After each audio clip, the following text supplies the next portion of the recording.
Quand est-ce que le peuple de Dieu, qui a les Écritures et les connaît si bien dans la lettre, viendra-t-il à réaliser et à reconnaître que si, en vérité, il a été crucifié avec Christ, s'il est mort dans sa mort et est ressuscité avec lui, il a reçu l'Esprit et à la lumière demeurant en lui.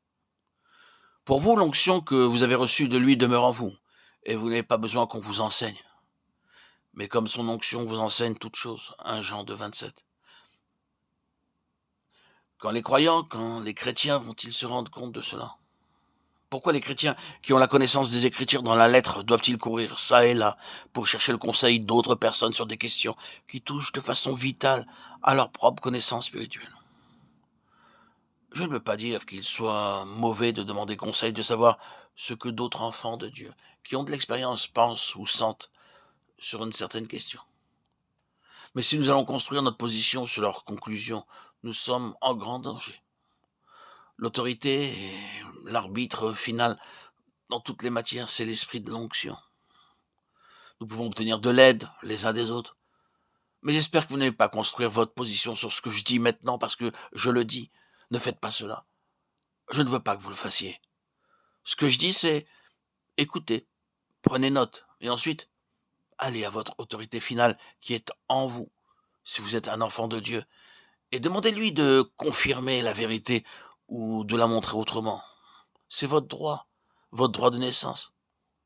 Le droit de naissance de chaque enfant de Dieu, c'est d'être dans la lumière de l'esprit, de lumière qui demeure en lui, l'esprit de Dieu. Je me demande où serait Paul s'il avait pris la direction opposée de celle qu'il a prise. Mais lorsqu'il plut à celui qui m'avait mis à part dès le sein de ma mère, de révéler en moi son fils aussitôt, je ne consultai ni la chair ni le sang, et je ne montai point à Jérusalem vers ceux qui furent apôtres avant moi. Mais je partis pour l'Arabie. Galates 1, 15, 17.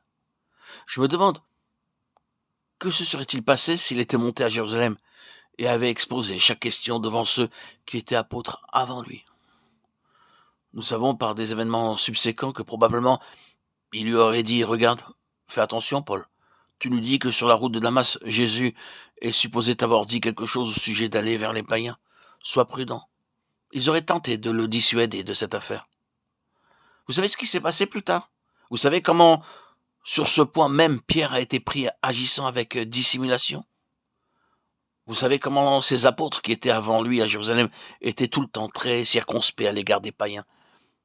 Si Paul avait capitulé devant eux, nous n'aurions jamais eu en lui le grand apôtre des païens, le grand apôtre du corps de Christ, avec la révélation du mystère de l'unité de tous en Christ, juifs et grecs.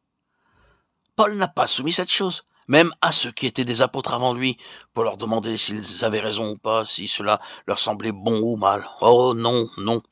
À Damas, il reçut l'onction. Ananias avait mis ses mains sur lui, il avait reçu l'Esprit. Depuis ce jour, bien que Paul ait été totalement disposé et heureux d'avoir communion avec ses frères, qu'il n'ait jamais pris une position supérieure ou indépendante, qu'il ait toujours été ouvert au dialogue, il était toutefois un homme gouverné par l'Esprit.